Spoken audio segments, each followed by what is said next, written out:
Welcome to She Reads Black, where your girl has decided to read books by black writers, then come to talk about them here.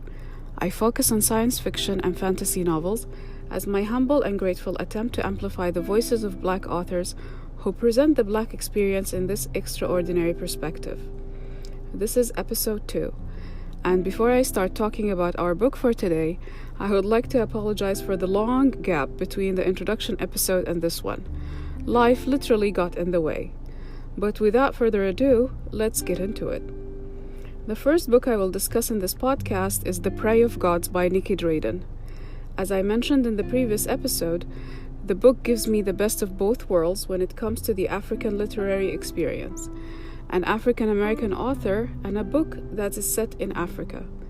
Nicky Drayden is a system analyst, a girl who codes, and the novel is set in the future version of South Africa, where robots, renewable energy, and genetic engineering are commonplace. We also explore the cultural and tribal traditions that are thousands of years old beliefs of deities that live among us, and sorcery that is well hidden in everyday life. I will try my best to be as spoiler-free as I can. Any details I mention here are already present online as book reviews or Goodreads comments, etc. And here I have to issue a content warning. This review will include mention of sexual assault and child abuse. So here we go. The book, which is Miss Drayden's debut novel, was written during the National Novel Writing Month, affectionately known among writers and readers as NaNoWriMo, where writers, published or otherwise, dedicate the month of November every year to the great feat of writing a 50,000-word novel. Nicky Drayden embarked on writing The Prey of Gods in 2009. However, it was published much later in 2017 by Harper Voyager and generated quite the buzz on Instagram and YouTube. Let me read you the Goodreads summary of it. In South Africa, the future looks promising. Personal robots are making life easier for the working class. The government is harnessing renewable energy to provide infrastructure for the poor. And in the bustling coastal town of Port Elizabeth, the economy is booming thanks to the genetic engineering industry, which has found a welcome home there. Yes, the days to come are looking very good for South Africans. That is, if they can survive the present challenges. A new hallucinogenic drug sweeping the country, and emerging artificial intelligence uprising, and an ancient demigoddess hell-bent on regaining her former status by preying on the blood and sweat, but mostly blood, of every human she encounters. It's up to a young Zulu powerful girl, powerful enough to destroy her entire township, a queer teen plagued with the ability to control minds, a pop diva with serious daddy issues, and a politician with even more serious mommy issues to band together to ensure that there's a future left to worry about. So we already get a glimpse of the elements that we will encounter in the book. Mythological creatures in human form, artificial intelligence, robotics, queer characters, drugs, and secrets. I was personally hyped, but not prepared for the ride ahead. Let's start with the cover art. It's very interesting, and I will post the Goodreads link of the book in the episode notes so you can see it for yourselves. It's eye-catching, and I am sure that if I have seen it on the shelf of any bookstore, I would be intrigued. The artwork is by the American artist Brenoch Adams, whose online portfolio will also be linked in the notes because his work is amazing, and depicts a little black girl with the scariest look on her face, a combination of mischief and threat, escorted by an adult-sized robot holding a holographic-looking umbrella as a sign of servitude to the little girl. They both stand in a field with the backdrop of a high-rise metropolis in the far distance. The book is composed of almost 45 chapters, if my memory serves me right, and I'm too lazy to go back to my Kobo app and open the book again. Each chapter is told from the point of view of a different character, so as a reader you have to keep up with the changing perspective and emotions. It's set in South African city of Port Elizabeth in the year 2064. Nicky Drayden visited the city as a part of an educational invitation or internship, for the lack of a better term, after the apartheid ended, and it clearly made quite an impact. So let's show the city some respect for a bit and brace yourselves because I got knee-deep in researching the history of the city and you'll have to just hear it with me. So Port Elizabeth. This seaport is located in the Eastern Cape province of South Africa, facing the Indian Ocean at what is known to be Algoa Bay. It's currently a part of the Nelson Mandela Bay Metropolitan Municipality, one of the 8 metropolitan municipalities of South Africa. It's the 6th most populous city in the country and the most populous city in the Eastern Cape. It's literally its cultural, economic, and financial center. It's also one of the best cities in the world when it comes to pleasant weather. And as any city in colonized Africa, it was named after a white lady. I was hoping it at least after a monarch of the same name, but it was named after Elizabeth Frances Donkin, the late wife of Lieutenant General Sir Rufane Shaw Donkin, a British Army officer in the Napoleonic era, which roughly extends between November of 1799 and June 1815. After her death, which affected him deeply, he went to Cape Town on the western side of South Africa. Then he was stationed as the acting governor of the Eastern Cape, and he named the rising seaport after his late wife. That's how it became Port Elizabeth. Its earliest inhabitants, however, were the hunter and gatherer ancestor of the San people, and their presence dates back to 10,000 years at least. 2,000 years ago, they were gradually assimilated by the agriculturalist population ancestral to the Xhosa people. The area came in contact with European quote-unquote explorers in the 15th century. Portuguese explorers claimed it for the Portuguese crown, to control the trade in the Indian Ocean and compete with Arab and Indian traders. It was later occupied by British armies in the Napoleonic era, which served as a gateway to the Dutch-speaking settlers. These colonies were the starting points of the apartheid South Africa we have come to know in the past century. It was followed by immigration waves of other nationalities, including Arabs and, more importantly, Indians. Under apartheid, the South African government established legal racial segregation and started programs to separate communities physically as well as by classification and custom. This will come into play in the novel, so I thought mentioning it was worthwhile. The forced relocation under the auspices of the Group Areas Act of the non-white population from mixed areas began in 1962, causing various townships to be built for their use.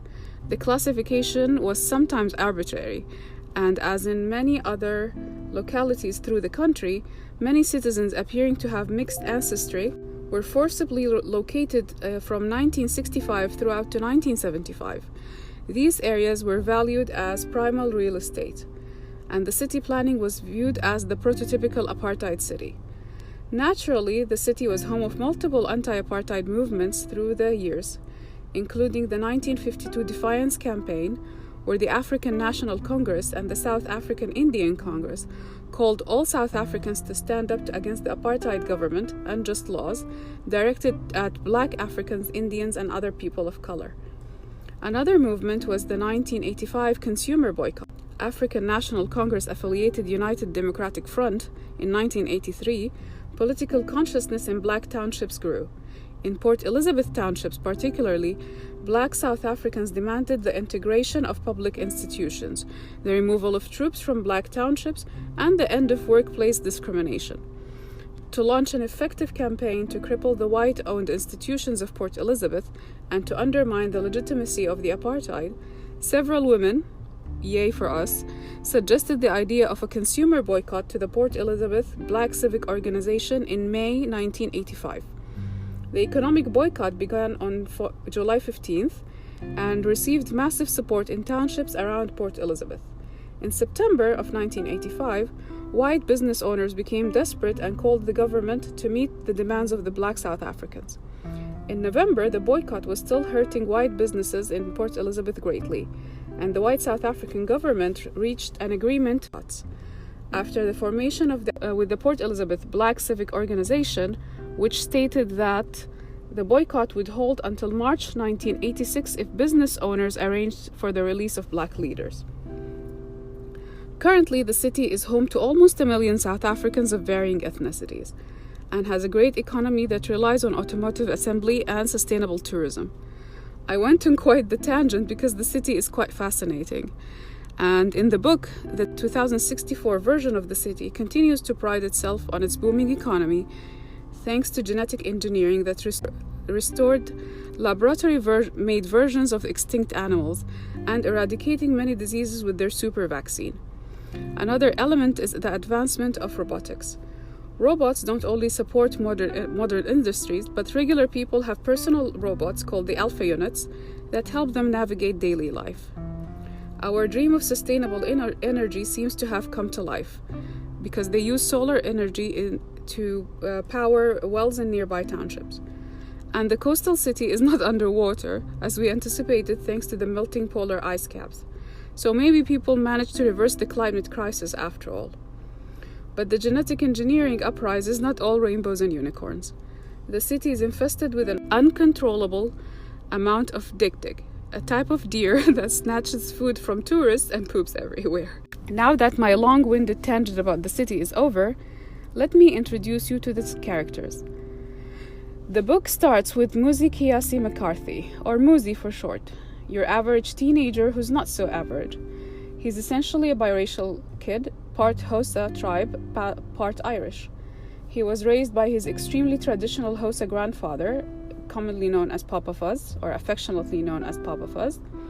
For some reason, he gave him a Zulu name that means the father's house. He goes to a decent high school, performs well academically, and is a part of the rugby team.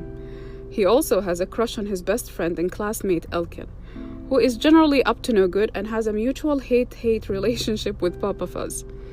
It's also a source of concern because he worries about coming out as gay to his grandfather. Muzi is always accompanied by his personal alphabot, or alpha unit, that he uses as a cell phone, a personal computer, and a keeper of his personal diary.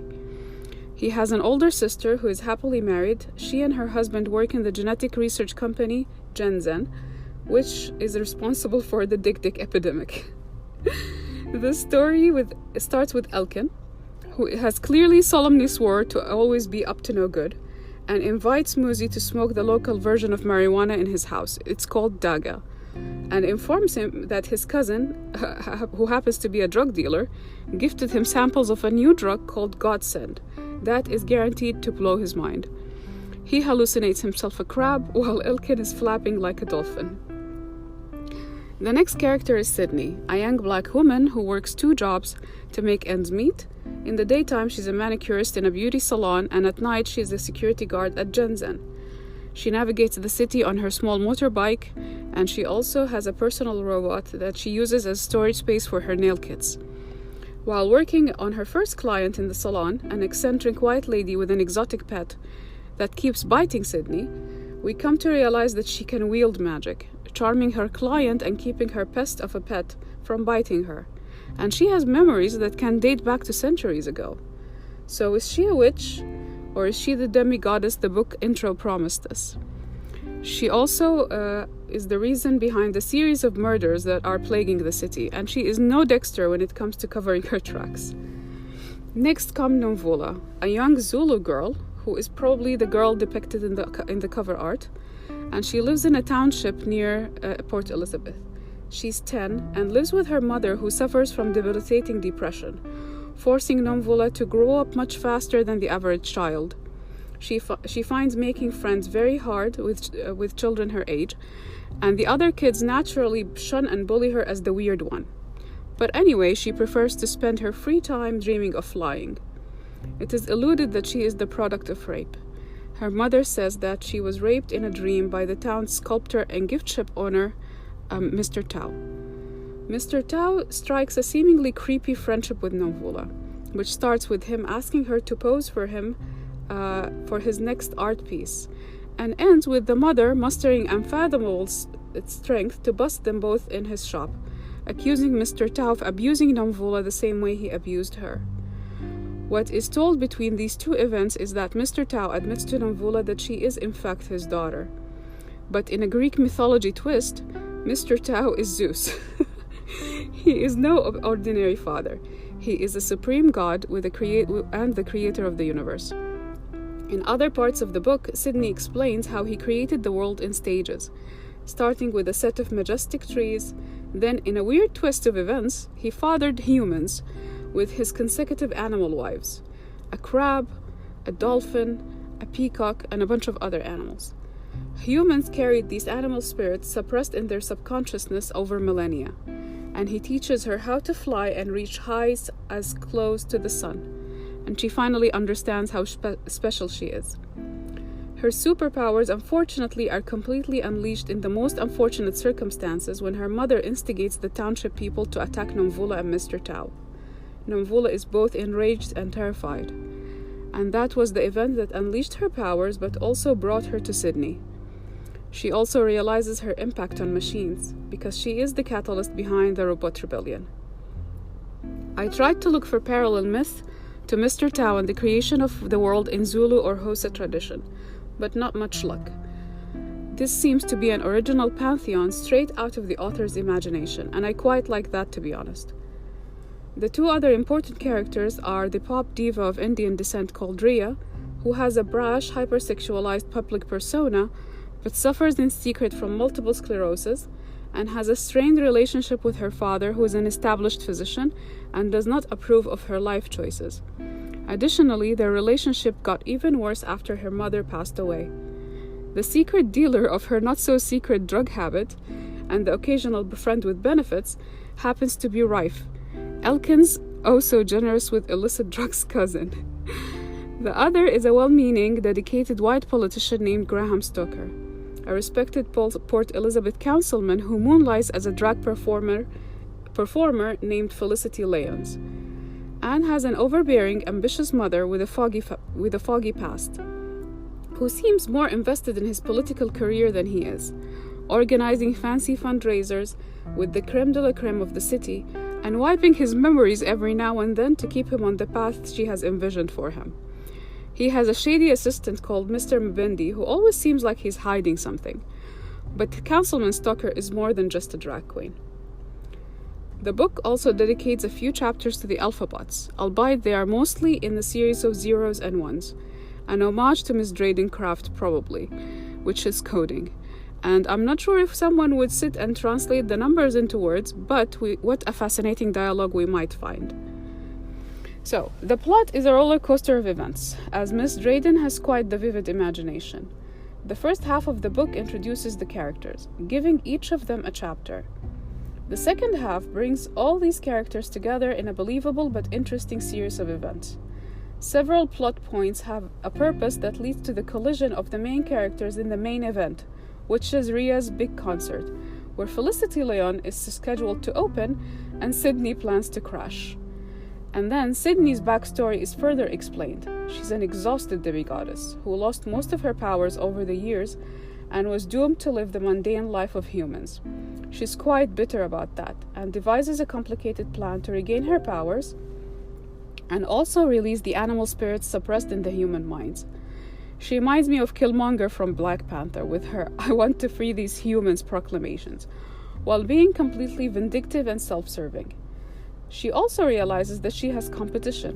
Since Mr. Tao went Zeus mode, I have very strong feelings about Zeus, and fathered another demigoddess who is younger, stronger, and might hinder her plans for world domination. So, the Dik-Dik infestation is the key to the genetic engineering plan devised by Mr. Mbendi and sanctioned by Councilman Stoker to be developed in the Gen Zen labs, where Muzi's sister works as a scientist and Sydney works as a security guard. So you can see the 3 degrees of separation happening here. So we go on this wild ride where Sydney plots the apocalypse and the New World Order, while the other characters work together to stop her, going through their own personal journeys in the process, discovering their secret powers, real selves, and mind-blowing family secrets. They visit unimaginable places in order to confront their weaknesses and biases because they realize something bigger than themselves needs to be confronted. There are giant robots and genetically engineered beasts and a whole lot of material for a great movie. The book introduces other interesting elements. It introduces an element from the South African tribal traditions. Papa Fuzz insists on subjecting Muzi to Ulu Waloko, the ancient traditional circumcision ceremony and initiation rite into manhood, practiced mostly by the Hausa but not exclusively. The ritual is traditionally intended as a teaching institution to prepare young males for the responsibilities of manhood. I still cannot understand how, but anyway, it is still practiced and sponsored by schools. Muzi agrees under duress because he doesn't want to disappoint his grandfather, but insists on getting it done on his own terms. The tradition has many issues, and this is personally my opinion, and based on my research on other circumcision traditions and rituals elsewhere. The boys partake in it during their teen years, so they are under significant societal pressure, and their consent is highly questionable. And because it is performed by traditional surgeons and the sterilization conditions are not always up to par. The ritual also includes seclusion in the bush for a period of time and occasionally restriction of water.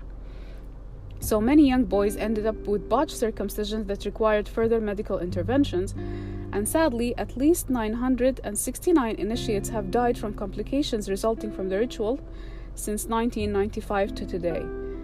And over the summer in 2019, a total of 21 boys passed away in separate initiation schools because of the restriction of water. So the health minister recommended that schools no longer practice the ritual in the summer months. I unfortunately don't expect it to stop anytime soon. The book also introduces the ugly mindset common among many Black people in Mother Africa and the diaspora, which is the early sexualization of young girls, and placing blame on young girls who are victims of sexual assault. Nomvula's mother catches her posing for Mr. Tau and assumes that he was raping her, and sicks the township on him. But instead of consoling or protecting the supposed victim, the little girl, she berates her, encouraging the township folks to attack her as well. So she basically called her own daughter fast, and I was really angry reading this. But they all got what they deserved. And I mean the town people, not Nomvula. It also presents a good example of when scientists do something that they shouldn't. But they do them anyway because they can, and we end up with all kinds of abominations. So here is my opinion.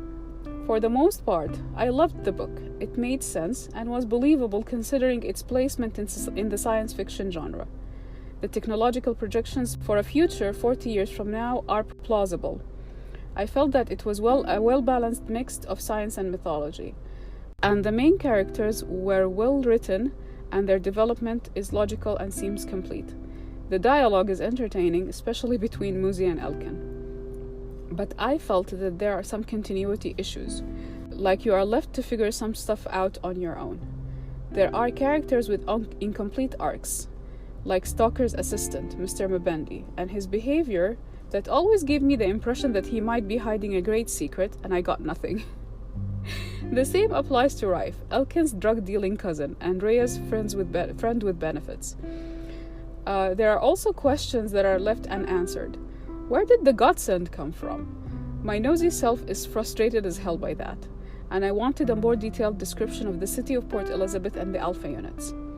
I feel like it was intended to be a young adult novel, so when the dialogue between adults involved sex, it became a bit and slightly off-putting.